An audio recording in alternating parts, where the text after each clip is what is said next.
नमस्कार, जनपद न्यूज में आपका स्वागत है। देश दुनिया की तमाम खबरों के साथ मैं हूं हेमेंद्र सिंह। यूपी के रामपुर में इन दिनों झोला छाप डॉक्टरों पर स्वास्थ्य विभाग नकेल कसे हुए है। डीएम के निर्देश पर शाहबाद थाना क्षेत्र के आमला रोड पर मेडिसिटी हॉस्पिटल के नाम से चल रहे एक अस्पताल पर छापेमारी की गई। सुबह स्वास्थ्य विभाग की टीम पहुंची और अस्पताल के जरूरी कागजात चेक किए। यहाँ डॉक्टर नहीं मिले और रजिस्ट्रेशन भी नहीं होने पर अस्पताल को सीज कर दिया गया। आपको बताते चलें कि रामपुर में डीएम के आदेश पर पूरे शहर में अवैध अस्पतालों के खिलाफ अभियान चलाया जा रहा है, जिससे झोला छाप डॉक्टरों में हड़कंप मचा हुआ है। डॉक्टर मनोज कुमार ने बताया कि मेडी हॉस्पिटल बिना रजिस्ट्रेशन और बिना किसी जरूरी कागजातों के चल रहा था। यहाँ अवैध रूप से इलाज चल रहा था। सूचना के तहत जब छापेमारी की गई तो डॉक्टर पीछे के दरवाजे से भाग गए।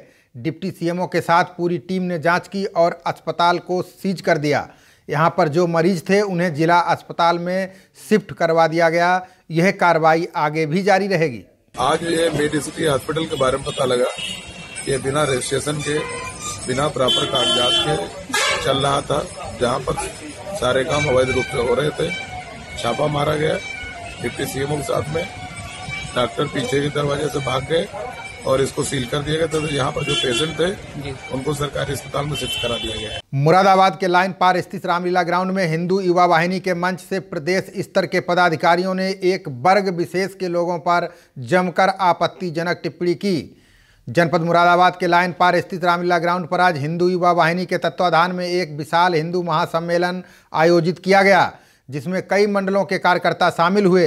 पंडाल में बैठे सैकड़ों कार्यकर्ताओं की भीड़ को देखकर हिंदू युवा वाहिनी के पदाधिकारियों के सुर बदल गए और अल्पसंख्यक वर्ग के लोगों पर आपत्तिजनक टिप्पणी करने लगे। वहीं सामने बैठे कार्यकर्ता भी तालियां बजाते रहे। हिंदू युवा वाहिनी के प्रदेश उपाध्यक्ष अशोक सिंह ने पूर्व में मंच से जम्मू कश्मीर में पंडितों पर हुए अत्याचार की घटनाओं को बताया। हालांकि ये सम्मेलन नीतियां बताने का था, लेकिन ये सम्मेलन एक वर्ग विशेष पर केंद्रित होकर रह गया। इस गांव में तमाम इस भारत माता को अपमानित करने वाले लोग रहते थे और वह उस गांव के क्षेत्र के चौराहों से क्या, उसके गलियों से क्या भी, हाईवे से भी हिंदू समाज के नौजवान दिन में नहीं निकल पाते हैं। रात की तो बात छोड़ दीजिए, जब उधर से इस तरीके से प्रतिक्रिया होती थी, पूज्य योगी आदित्यनाथ जी महाराज ने चुनौती के रूप में वहां लिया और जिस तरीके से अभियान वहां के नौजवानों, हिंदू समाज के नौजवानों के साथ शुरू किया। आज आप पता कर लीजिए मेरे नौजवान साथियों, वहां पे हिंदू समाज का, इस भारत में निवास करने वाला सारा समाज बड़ी बड़ी चौराहों से क्या, बड़े बड़े स्टेट सेक्टर की रोडों से क्या, गलियों से दिन में 12 बजे क्या, दिन के रात के 12 बजे निकल जाता है और किसी की हैसियत नहीं पड़ती है अंगुली उठाने की। ऐसे पूज्य योगी आदित्य महाराज ने गोरक्षपीठ के पीठाधीश ने उस पूर्वांचल की धरती पे एक अभियान चलाया कि अब कोई हिंदू समाज अपमानित नहीं हो सकता है, अब कोई हिंदू समाज कट नहीं सकता है, अब कोई हिंदू समाज का व्यक्ति बट नहीं सकता है। मैं आपसे पूछता हूं मेरे नौजवान साथियों, वो कश्मीर से निकाले गए आपके इस भारत देश के तमाम शहरों में आकर के बस गए। आप इस मुरादाबाद से निकाले जाओगे तो कहां जाओगे? आप तो अपने आप आने वाली पीढ़ी को जवाब नहीं दे पाओगे। आप तो यहां से निकाले जाओगे तो ना तो आपको जॉर्डन शरणार्थी देगा, ना पाकिस्तान देगा, ना इंग्लैंड देगा, ना अमेरिका देगा, ना चाइना देगा। तो आपके सामने केवल एक विकल्प बचेगा कि आप फांसी का फंदा लगा करके अपने घरों में झूल जाओगे। इस नाते मैं आपको बताने आया हूं। अलीगढ़ के मेयर पर वहां के निवासियों ने अभद्रता करने का आरोप लगाया है। बसपा पार्टी के मेयर मोहम्मद फुरकान के खिलाफ थाने में तहरीर दी गई है। पुलिस मामले की जांच कर रही है। बता दें कि शहरी क्षेत्र और दलित बस्ती की समस्या को लेकर सैयद नाजिम अलीगढ़ मेयर के आवास पर पहुंचे थे। सैयद नाजिम ने आरोप लगाया है कि मेयर के पास बिजली पानी की गंभीर समस्या को लेकर गया था। जैसे ही मेयर को समस्या बताना शुरू की, उन्होंने हाथापाई शुरू कर दी। उन्होंने कुछ गुंडे बुला रखे थे और उनके पुत्र और वो खुद मुझ पर टूट पड़े और मारपीट कर दी। उनके गुर्गों ने मुझे घसीट कर वहाँ से निकाला। मेयर ने धमकी दी है कि वो मुझे घर से उठवाकर मरवा देंगे।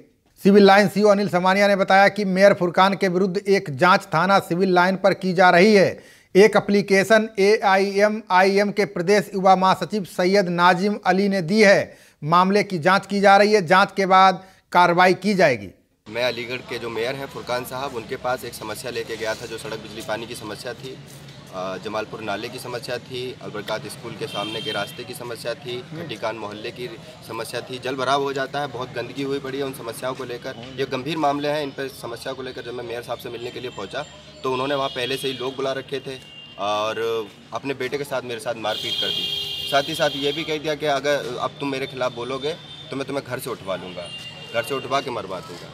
बिजनौर के चांदपुर पुलिस अधीक्षक के निर्देश पर एंटी रोमियो स्क्वाड ने मंचलों पर लगाम लगाने के लिए जगह जगह चेकिंग अभियान चलाया।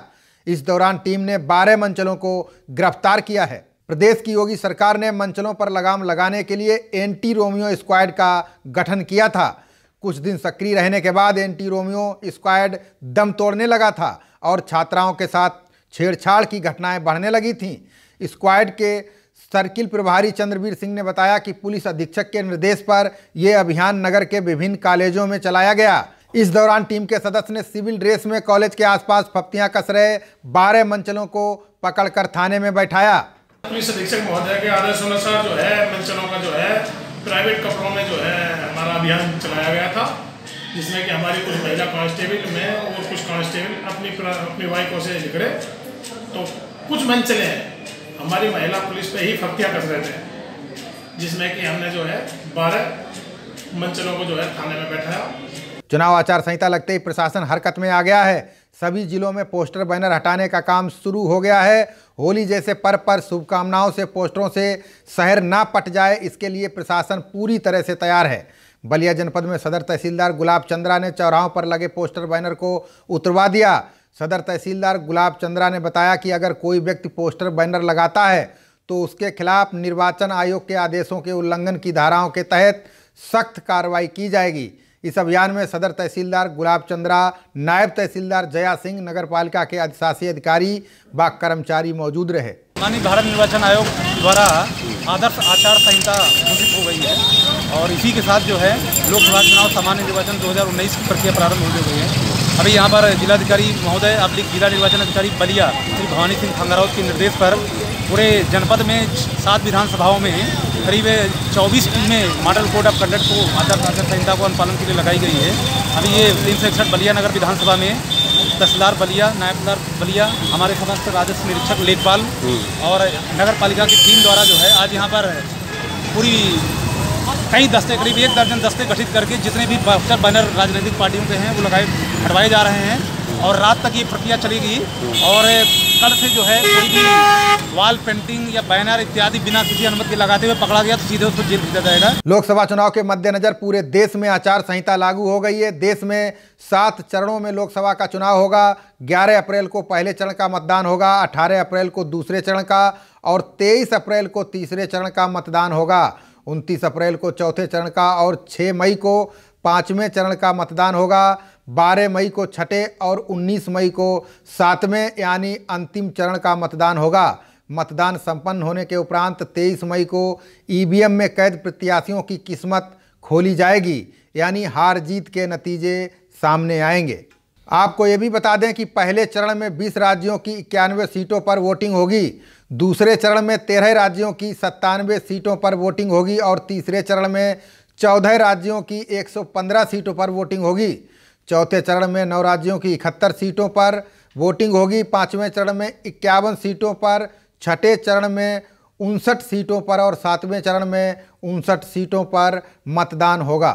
समाजवादी पार्टी के राष्ट्रीय अध्यक्ष पूर्व मुख्यमंत्री अखिलेश यादव ने पत्नी डिंपल यादव व बच्चों के साथ सामान्य यात्रियों की तरह मेट्रो की सवारी की। इस दौरान अर्जुन, अदिति व टीना तीनों ही बच्चे उनके साथ थे। अखिलेश यादव ने मुंशी पुलिया से टिकट खरीदकर अमौसी एयरपोर्ट और फिर वापस हजरतगंज तक मेट्रो से यात्रा की। अखिलेश यादव के साथ विधान परिषद के नेता प्रतिपक्ष अहमद हसन तथा वरिष्ठ समाजवादी नेता व पूर्व मंत्री आजम खां तथा उनके बेटे अब्दुल्ला आजम ने भी मेट्रो की सवारी की। अखिलेश यादव का मेट्रो के यात्रियों ने स्वागत करते हुए याद किया कि उनके द्वारा ही वर्ष 2016 में लखनऊ में मेट्रो रेल का संचालन शुरू किया गया था। इससे लखनऊ महानगर का गौरव बढ़ा है। अखिलेश यादव ने मेट्रो यात्रियों के अनुभव भी जाने। अखिलेश यादव इस यात्रा को लेकर जनता के समर्थन का अभिवादन और धन्यवाद करते रहे। उन्होंने कहा कि मुख्यमंत्री को मेट्रो के विस्तार की बात भी करनी चाहिए थी। उन्होंने मेट्रो को शुरू तो किया पर इसे अपना काम नहीं बता सके। गोमती का जो किनारा बन रहा था पुराने और नए लखनऊ को जोड़ दिया, और ये जांच सरकार। उत्तर प्रदेश सरकार ने आचार संहिता पूर्व अध्यक्षों एवं उपाध्यक्षों को मंजूरी दे दी है। आयोगों के अध्यक्षों उपाध्यक्षों की फेरिस्त तो काफ़ी लंबी है, लेकिन इनमें मुख्य रूप से नोएडा शहर से 2 बार विधायक एवं राज्य मंत्री रहे नवाब सिंह नांगर, गौतम बुद्ध नगर सीट से लोकसभा सीट के प्रबल दावेदार कैप्टन विकास गुप्ता शामिल हैं। गठबंधन सहयोगी ओम प्रकाश राजभर को जगह मिली है, वहीं अनुप्रिया पटेल के लोगों के नाम भी शामिल किए गए हैं। नवाब सिंह नागर को लाल बहादुर शास्त्री गन्ना किसान संस्थान का अध्यक्ष बनाया गया है, जबकि कैप्टन विकास गुप्ता को यूपी कृषि अनुसंधान परिषद में बतौर अध्यक्ष नियुक्त किया गया है। वहीं अरविंद राजभर को यूपी लघु उद्योग निगम लिमिटेड में अध्यक्ष बनाया गया है। राजस्थान के मुख्यमंत्री अशोक गहलोत ने कहा कि मोदी जी अपने वादों पर नाकामयाब रहे। आज देश खतरे में है, सभी राजनीतिक पार्टियां बोल रही हैं तो कुछ मतलब है। लटके झटके अलग होते हैं, बॉलीवुड के एक्टर होते तो ज़्यादा कामयाब होते। ना तो ब्लैक मनी वापस आई और ना ही रोजगार मिला। उनके सपनों में भी राहुल आ रहे हैं। 23 मई को नई सरकार आप देखेंगे। नरेंद्र मोदी ने मन की बात नहीं की बल्कि थोपी है। सपा सुप्रीमो अखिलेश यादव ने ट्वीट कर कहा है कि जो लोग नहीं मानते उन्हें इतिहास भी याद नहीं रखता। हमें उम्मीद है और एकता के लिए मतदान करना है। हम गरीबों और किसानों के लिए काम करेंगे, नौजवान और महिलाओं को सशक्त बनाएंगे।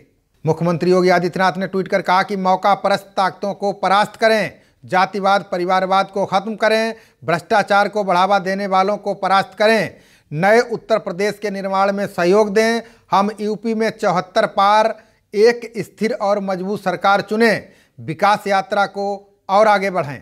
बीजेपी एमएलसी भुक्कल नवाब ने कहा कि देश के किसी भी पार्टी के मुस्लिम नेता अगर अर्थ सहित 1 हफ्ते में हनुमान चालीसा सुना दें तो उनको हम 1 लाख रुपए देंगे। चालीसा पढ़ रहे हैं, लोग हमसे कह रहे हैं कि सर तुम क्या कर रहे हो, ये गलत किया है आपने, ये बिल्कुल गलत किया है, आप किताब लेके पढ़ रहे हो। हमने नहीं किताब लेके पढ़ रहे हैं। पेपर में देखा तो उसमें किताब लिए जो है पता न फोटो तक के किताब लिए मतलब उसमें छपे हैंगे। तो उसमें जो है एक मुसलमान आदमी है, और मुसलमान आदमी जो 20 साल से मतलब अपना हनुमान चालीसा का पाठ करता चला आ रहा है। हमें कम से कम उसकी इज्जत रखने के लिए कुछ तो मोहब्बत होना चाहिए। अगर बजरंग बली से मोहब्बत नहीं है तो कम से कम इतनी तो मोहब्बत इतनी तो रखना चाहिए। एक मुसलमान आदमी बजरंग बली के पास आ रहा है यार, मुसलमान आदमी अगर और मौखिक सुना रहा है। देश दुनिया की तमाम खबरों के लिए देखते रहिए जनप्रवाद। नमस्कार।